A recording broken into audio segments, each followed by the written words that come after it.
wakati. Mwisho au majira na wakati wa mwisho ni nini maana yake? Amen. Tuwe na watu wanaoelewa hilo ili itusaidie. Kuna majira yaliitwa kwenye maandiko majira ya wakati wa sheria. Majira ya wakati wa sheria. Amen. Amen. Majira yale pia yalikuwa na kipindi ambacho ilikuwa ni Mungu ameanzisha kwa kupitia taifa la Israeli na mtumishi wake Musa. Lakini kulikuwa na wakati kabla ya Musa. Nacho kilikuwa ni kipindi ambacho Mungu anazungumza na watu kupitia dhamiri zao. Watu walikuwa kama wakati wa Yusufu alipouzwa na ndugu zake kwenda Misri. Ilipofika akiwa kwenye nyumba ya Potifa, mke wa Potifa alipomtamani, alisema haiwezekani kumtenda Mungu dhambi hii. Dhamiri ilikuwepo ndani yao. Mungu alikuwa anaongea na wao kwa kupitia dhamiri zao. Kile kipindi hata watu wengi walihesabiwa haki, wengine walihukumiwa kipindi kile kwa sababu ya dhambi zilizokuwepo, na watu wengi pia walihesabiwa haki kwa njia ya dhamiri zao. Mungu alikuwa anaongea nao kwa dhamiri zao. Ilipofika wakati wa Musa, ikawa ni kipindi kingine. Mungu anaondoka kwenye dhamiri, akaweka kila kitu kwenye maandiko ya sheria ambayo aliyatoa kwa taifa linaloitwa Israeli. Mungu akawa ameandika amri zile 10, na vile vile pakaongezeka amri zikafika 600 au sheria 613. Katika hizo pia watu walihesabiwa haki na wengine walihukumiwa kwa makosa mbalimbali. Hicho kipindi kilienda kikaishia kipindi ambacho sasa kanisa linaanza siku ya Pentekoste. Siku kanisa linaanza hivi, tarehe ile ya sikukuu ya Pentekoste, Roho Mtakatifu aliposhuka, majira ya sheria yalikoma, yakaja majira yanaitwa ya neema na kweli. Amen. Tusoma hiyo katika kitabu cha Yohana sura ya 1 na kuanzia ule mstari wa 17 na wa 18. Kitabu cha Yohana sura ya 1 mstari wa 17 na wa 18.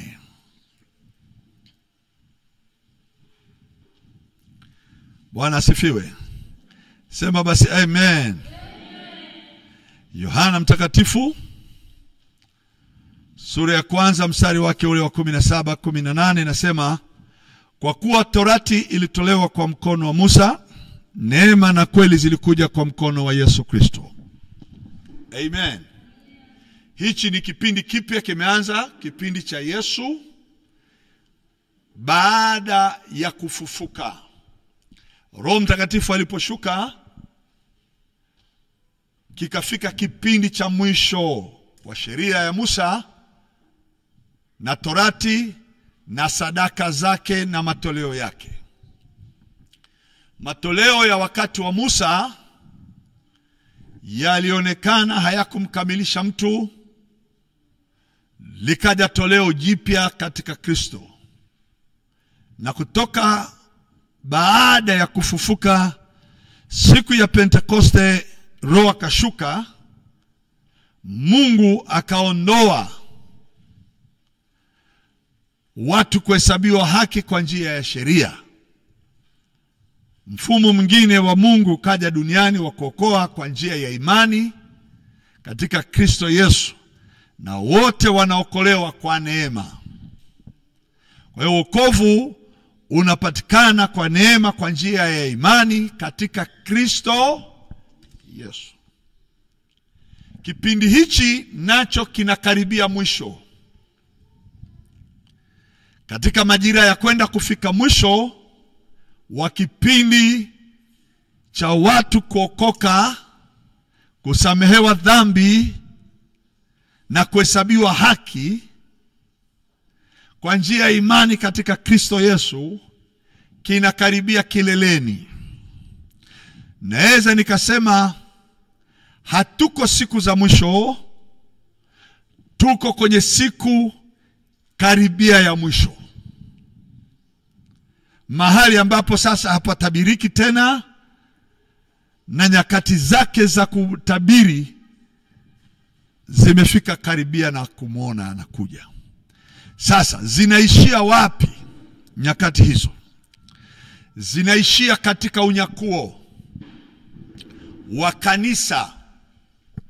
Unyakuo wa kanisa. Siku za neema kwa watu wote wa mataifa, waliookolewa, waliomwamini Kristo, waliosafishwa dhambi zao kwa damu ya Yesu. Kipindi chao cha kuhubiriwa habari ya Kristo na msamaha wa dhambi kwa damu ya Calvary, nacho kinakaribia mwisho. Kinakwenda kileleni kabisa.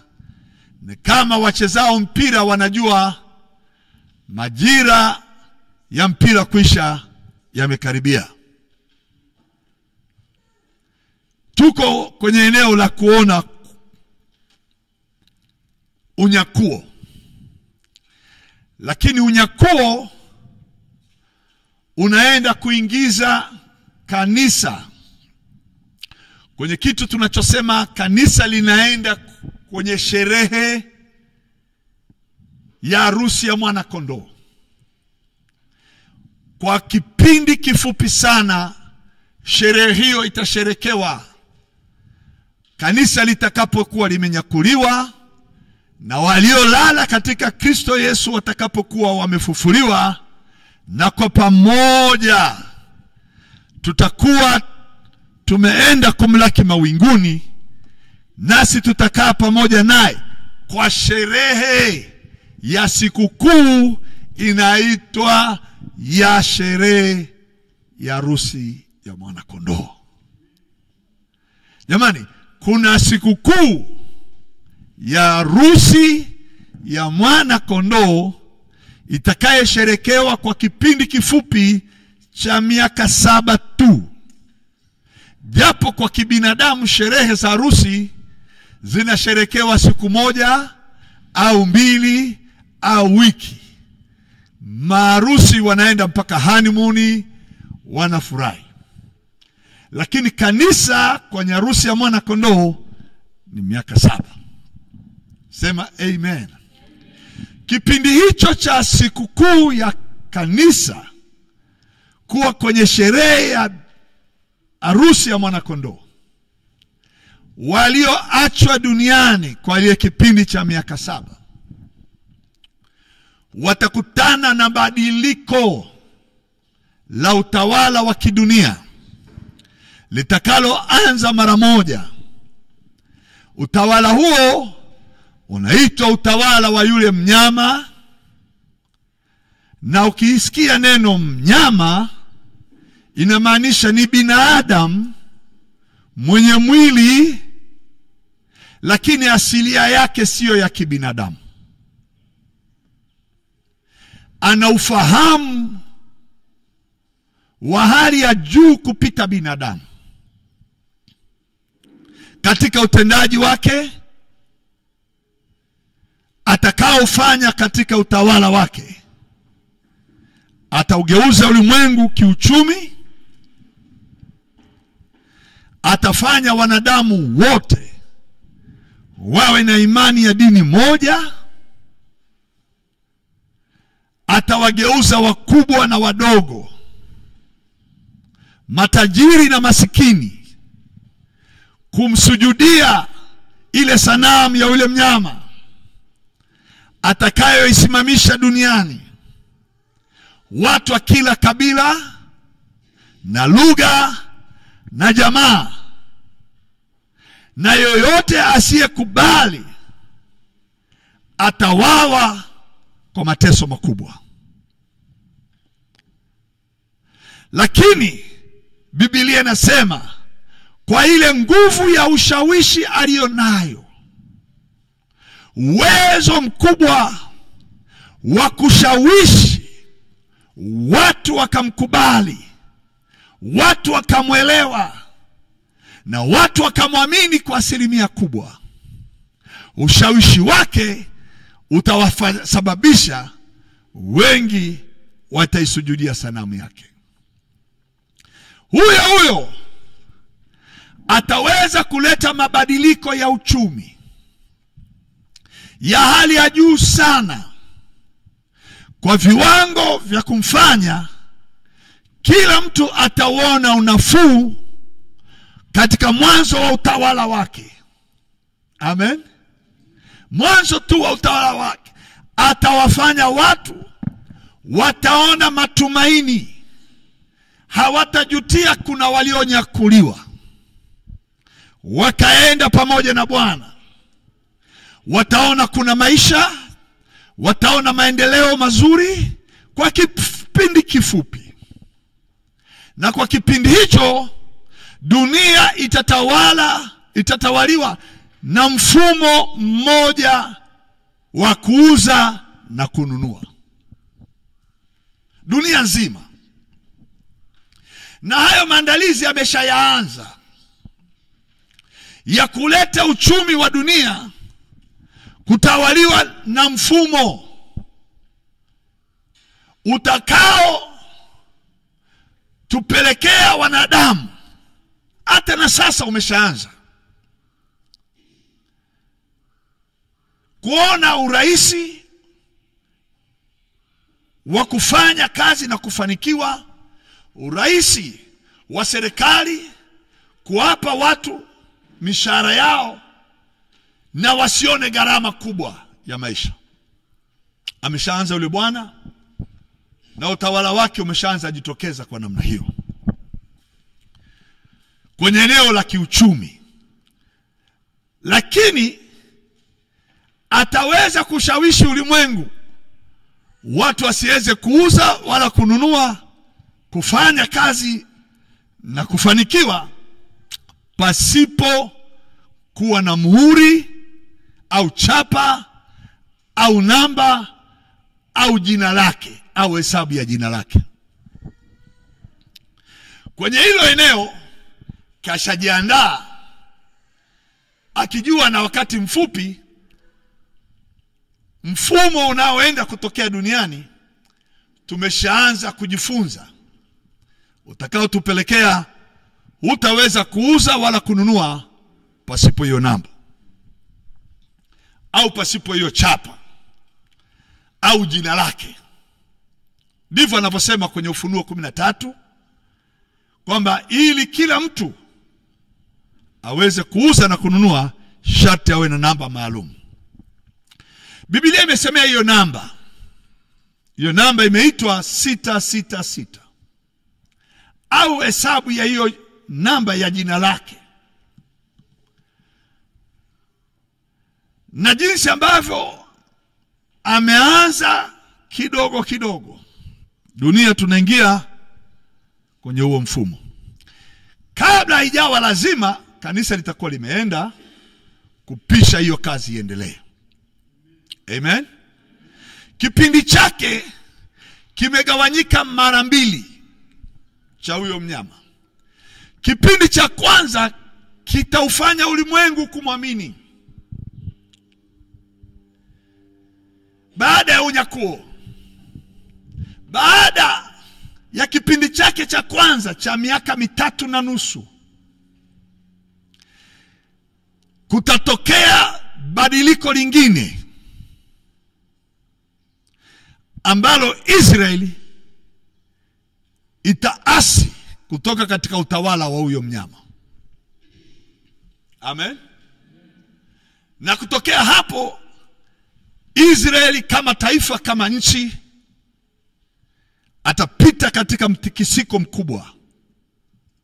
Na huo mtikisiko wake, kila taifa lililo rafiki litamwacha. Hapo ndipo patakapoanza kitu kinachoitwa dhiki kuu. Dhiki ambayo haijawahi kutokea.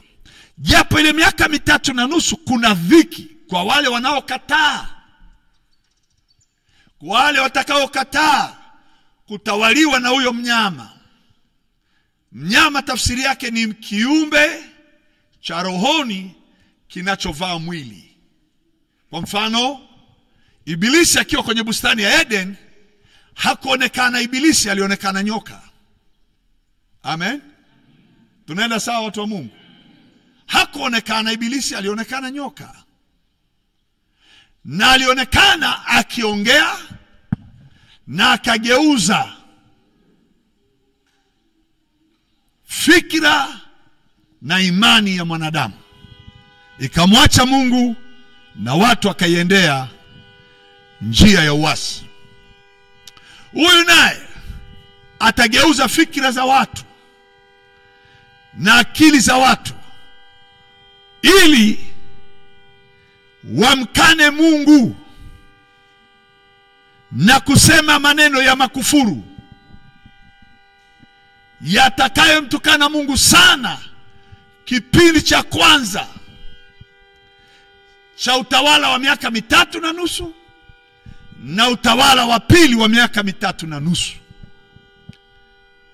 Wakati wa kanisa liko kwenye sherehe. Haleluya. Sema amen, amen. Kipindi hicho duniani humu patakuwa na asili ya ghadhabu, hasira na hukumu ya Mungu juu ya wanadamu itakayomwagwa juu ya nchi. Mimi nasemaga hivi, mara nyingine Mungu ni mwenye upendo. Amen. Lakini Mungu ameumba vitu. Ameumba nchi, bahari, miti, wanyama, upepo, mvua. Bwana Yesu asifiwe.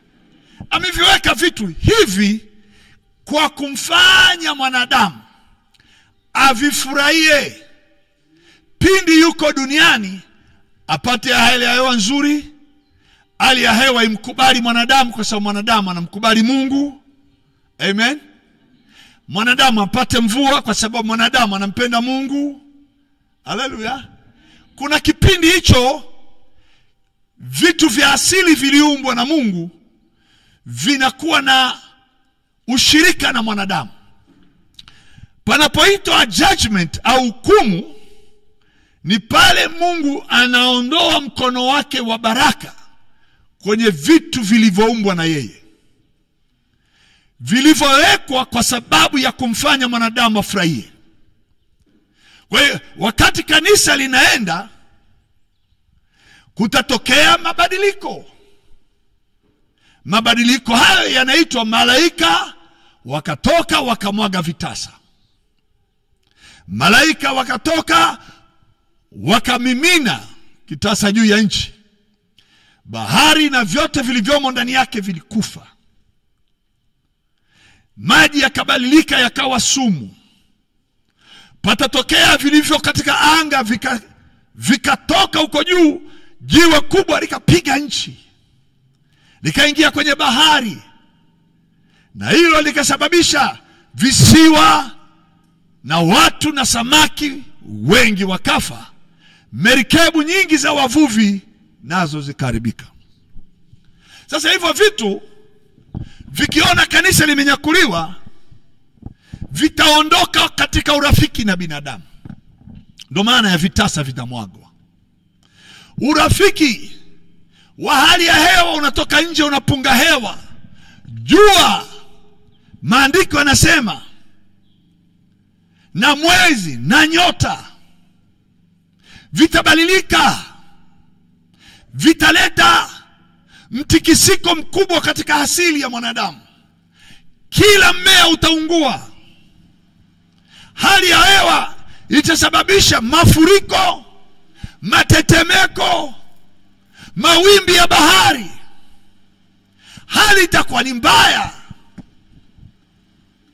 Mwanadamu atapata tabu. Naomba nisome ile andiko kutoka kwenye Luka 21. Luka mtakatifu sura ya 21 inazungumzia eneo la muhimu sana hili.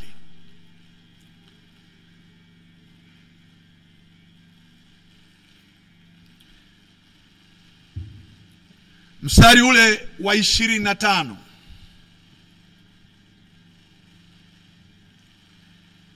Tena kutakuwa na ishara katika jua na mwezi, jua na mwezi na nyota, na katika nchi dhiki ya mataifa, wakishangaa kwa uvumi wa bahari na msukosuko wake, watu wakivunjika moyo kwa hofu. Wakati huu kanisa halipo. Ndugu zangu, hapa kanisa liko kwenye sherehe.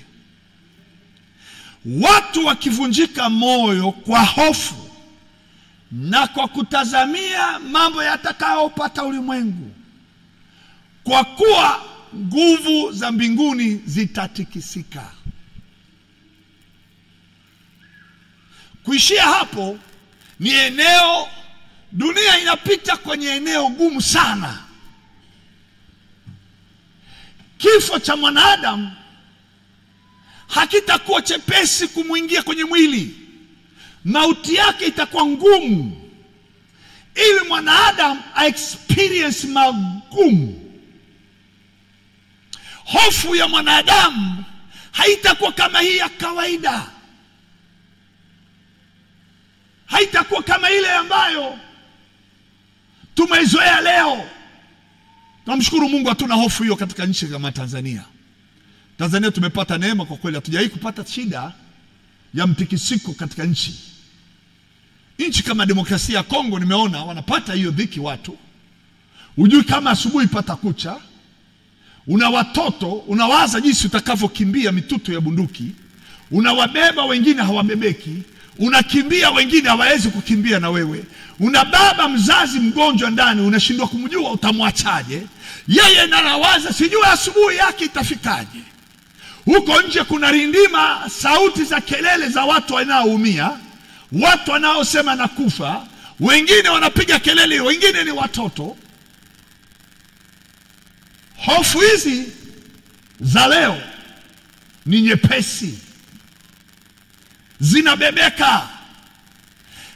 Hofu ya nyakati hizi kanisa limenyakuliwa. Hofu hii haibebeki, haivumiliki. Hakuna mwenye mwili anaweza kaibeba hiyo hali. Hiki ni kipindi maandiko yanasema ni aheri mtu asingelizaliwa. Maana dhiki haijawahi kutokea tangu kuumbwa kwa dunia.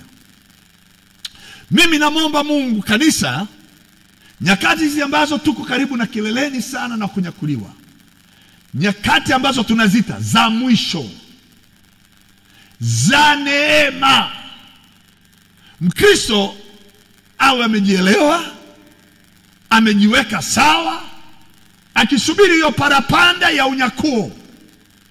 Maana ni ukweli, hata maandiko yanasema siku za mwisho giza litafunika ulimwengu. Watu watakuwa wakipenda pesa kuliko kumpenda Mungu. Watu watakwenda kupungukiwa na upendo wa ndugu, wa baba na mama.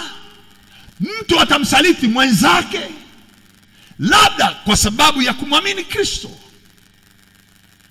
Hichi kipindi ni cha wakati huu. Tunaweza tukaona Ukristo wetu hauko kwenye Ukristo wa kumaanisha. Ukristo tulionao leo wa kubembelezwa wa ibadani.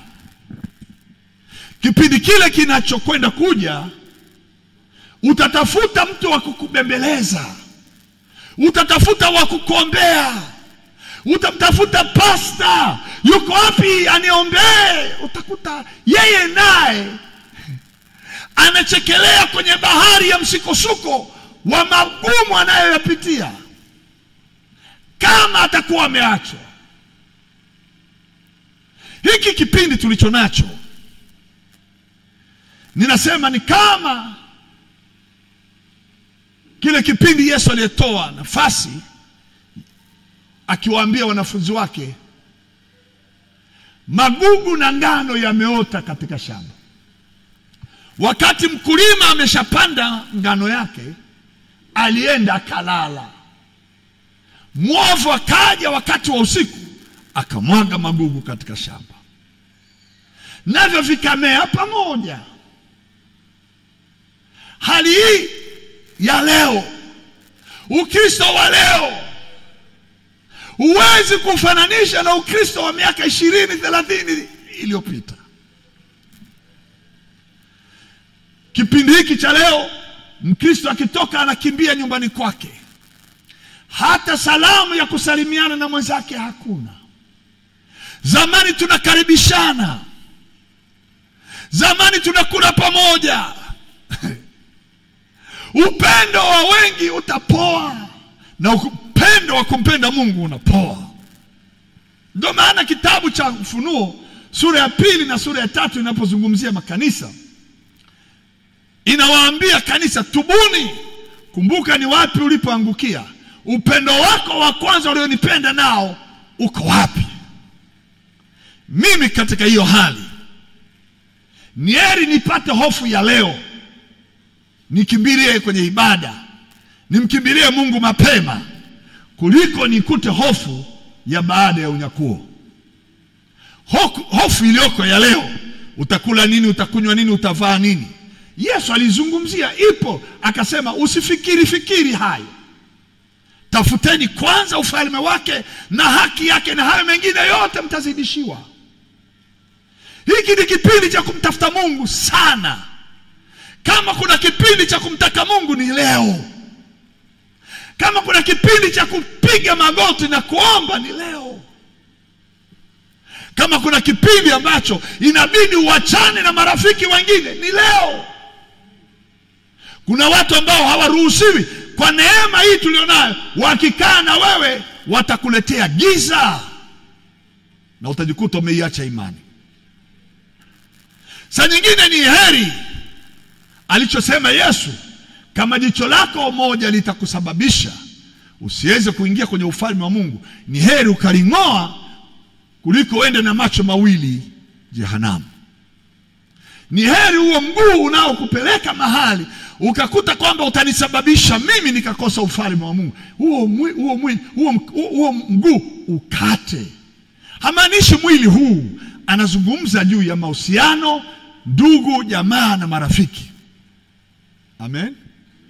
Anazungumzia mifumo ya kila mtu anavyoishi, isikuponze ukajikuta unaupata ulimwengu wote lakini unakosa ufalme wa Mungu.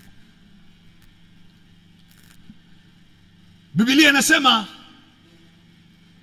siku ile ya kipindi kabla ya hapa, anasema hivi, ni siku kama za mfano wa mvuvi aliyetupa juu ya lake baharini, naye alipolivuta kutoka ndani ya maji, lilikuja na samaki wazuri, lilikuja na samaki wabaya, lilikuja na makonokono ya baharini, lilikuja na viumbe vingine. Hichi kipindi makanisani tuna watu wa aina zote, lakini siku anapokuja yeye mwenye kuvua, atapangua hichi kizuri na hiki kibaya. Ndio siku ambapo tunasema neema imefika kikomo. Na kama ninavyoangalia kwa akili zangu, na mtu anayejiuliza maswali na kupeleleza na kuchunguza sana maandiko na kuangalia majira nayo yaishi, mimi binafsi Kama mimi mnayeniona mbele yenu kila siku, miaka imeisha, majira haya yameisha, kipindi cha neema kimekaribia mwisho sana sana. Ulimwengu umegeuka. Nimeangalia leo kwenye vyombo vya habari, Uingereza, nchi iliyokuwa inaitwa taifa la Kikristo duniani, nchi ambazo bendera zake zina misalaba, bendera zina misalaba, nchi ambayo kanisa la Anglikana duniani kiongozi wake mkuu ni mfalme wa Uingereza. Kanisa hilo kiongozi wake wiki moja iliyoisha ameonyesha wazi kabisa kwa kinyume na kanisa. Amefika mahali sheria imetengenezwa hata Pasaka isisherekewe hadharani. Usionyeshe sherehe ya Pasaka, sherekea kimya kimya na usijidhuhurishe mahali. Haitoshi, wameiondoa sherehe hiyo. Zamani ilikuwa inasherekewa kwenye maeneo yote ya shule, watoto wanaangalia Pasaka, sherehe inaonekana, sinema zinaonyeshwa, alikufa Yesu, alifufuka. Hairuhusiwi katika nchi ya Uingereza. Utoaji wa mimba Uingereza umekuwa ni halali. Imefika mahali watu waliokuwa wamekutanika wengine kwenye maeneo wanaoenda kutunga hiyo sheria. Nimemwona mtu mmoja waliokuwa wanatunga sheria ya mimba kuharibiwa, amesimama nje ya jengo tu, anaomba kimoyomoyo, haongei, kainamisha kichwa, anaomba Mungu rehemu watoto watakaoenda kuwawa katika nchi ya Uingereza. Mungu wasamehe hao wazazi wanaenda kutoa hizo mimba. Anaomba kimoyomoyo, anakamatwa na serikali, anakamatwa na polisi. Unafanya nini? Akasema niko naomba kimya kimya. Anashtakiwa, anapelekwa mahakamani kwamba ni tishio. Wewe unaomba kimya kimya, ni kesi. Itafika mahali kuomba kimya kimya hata nyumbani kwako ni kesi. Tumefika hapo. Ujue dunia imeenda sio pazuri. Huku kwetu katika hizi nchi za Afrika, sisi ni wale bora liende. Tunaamuliwa na hao mataifa walioko huko juu. Makanisa yetu ya Afrika yamekuwa ni vibaraka ya kukubali tu tunachoambiwa na mzungu aliyeanzisha kanisa. Tunaongojea wamishonari watusaidie. Askofu mmoja akaniambia ameenda Ujerumani, mahali alikuwa amezoea kupata msaada. Ameambiwa hatukupi msaada. Kwenye kanisa la Ujerumani wanamwambia hatukupi msaada mpaka umekubaliana na wewe kwenye kanisa lako ndoa ya jinsia moja. Askofu alirudi mkono mtupu. Tumeenda hapo. Hii hali ni ya leo. Ni giza liko juu ya uso wa nchi. Kanisa litanyakuliwa anytime. Ni kipindi kinachoitwa nyakati za mwisho kufika mwisho.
Ndugu zangu,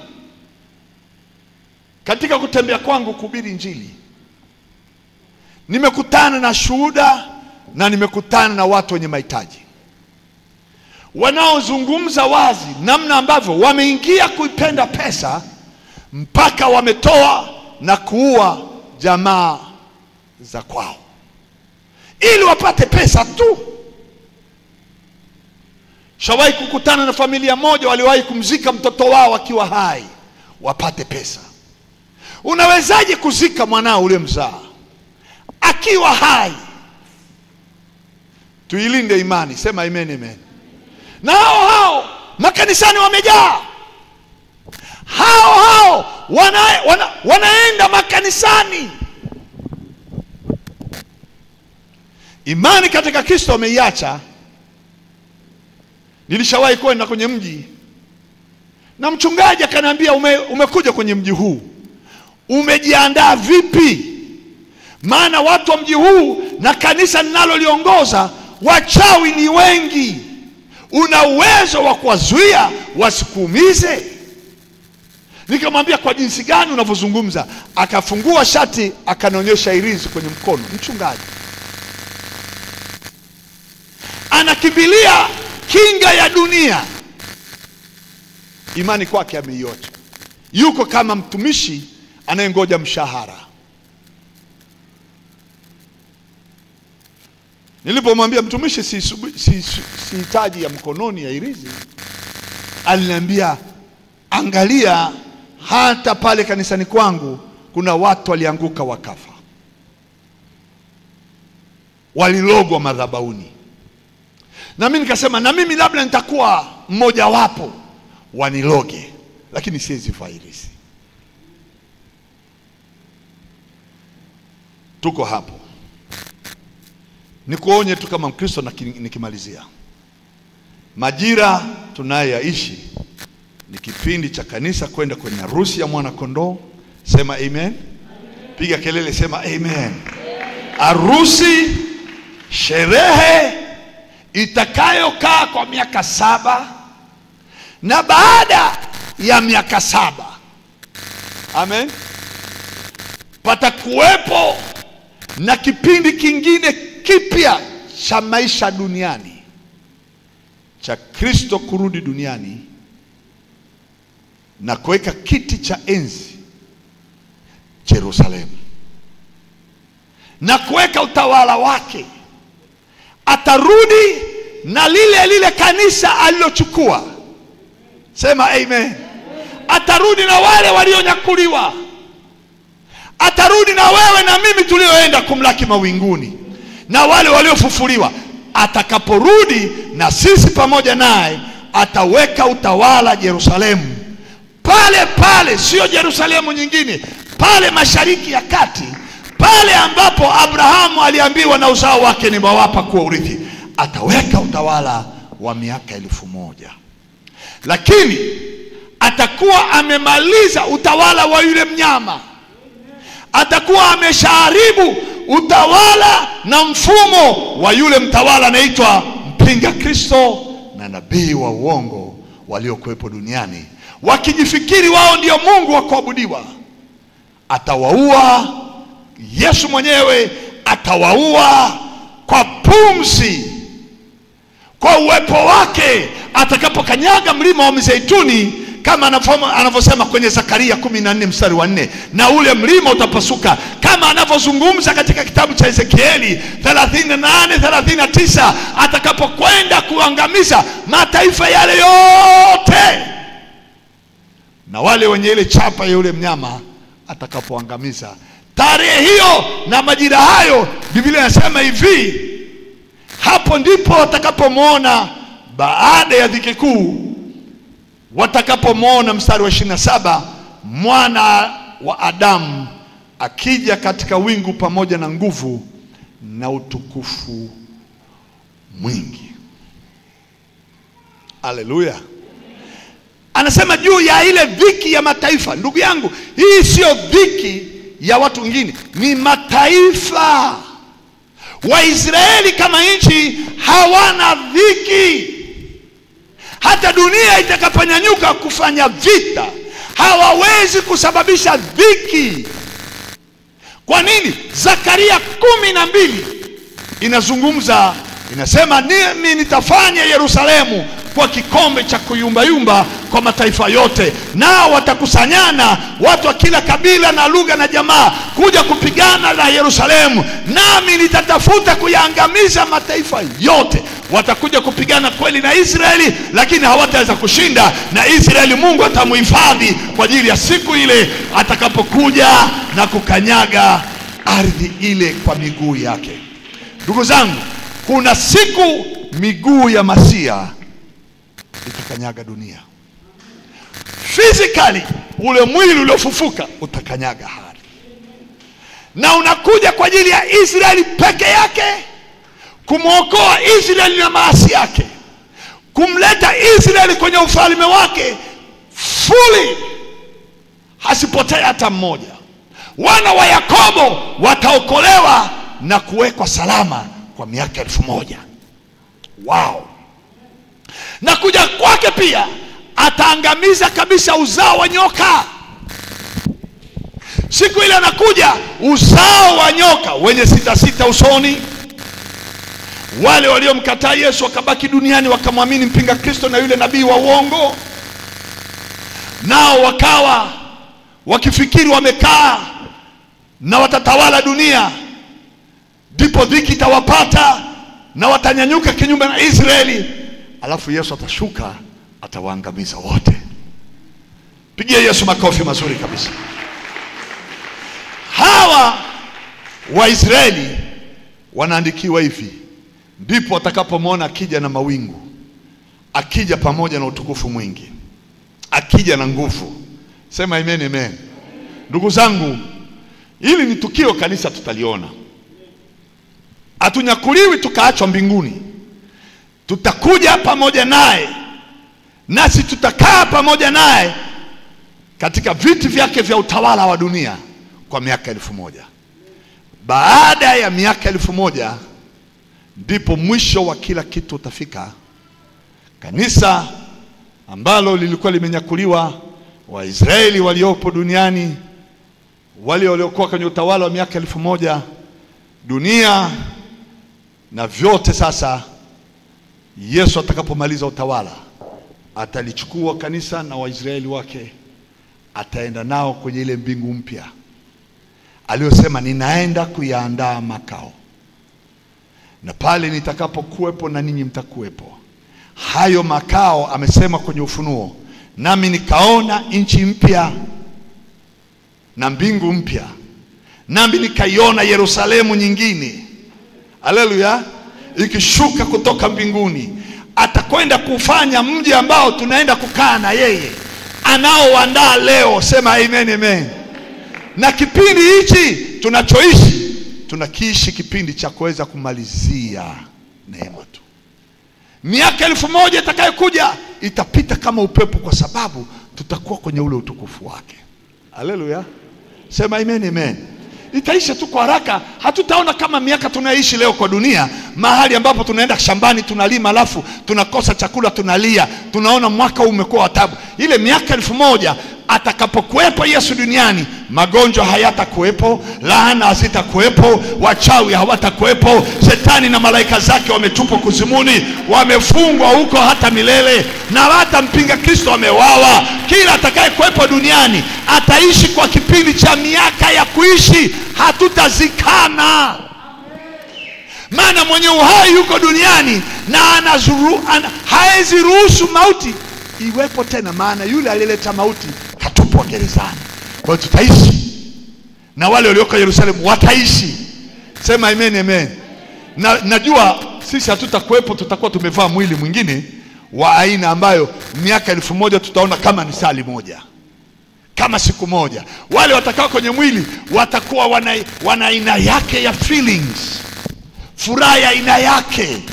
Haleluya. Ninajaribu kuiangalia hiyo furaha ya hao wa Israeli, maana kurudi kwa Yesu, anarudi mara ya pili akikanyaga udongo wa dunia kwa ajili ya taifa la Israeli peke yake. Akirudi kwa unyakuo hakanyaki udongo, atabaki hewani na kanisa litaenda pale.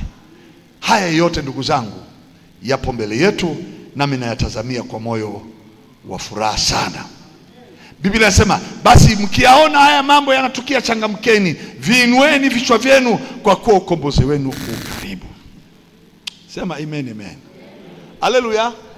Tuko kwenye hizi nyakati, maisha yanaenda sasa hivi kwa kasi sana. Mwenendo tunaoenda nao leo sio tena ule ulio wa miaka 100 iliyopita. Hebu inamisha kichwa chako, nimshukuru Mungu kwa neno hili.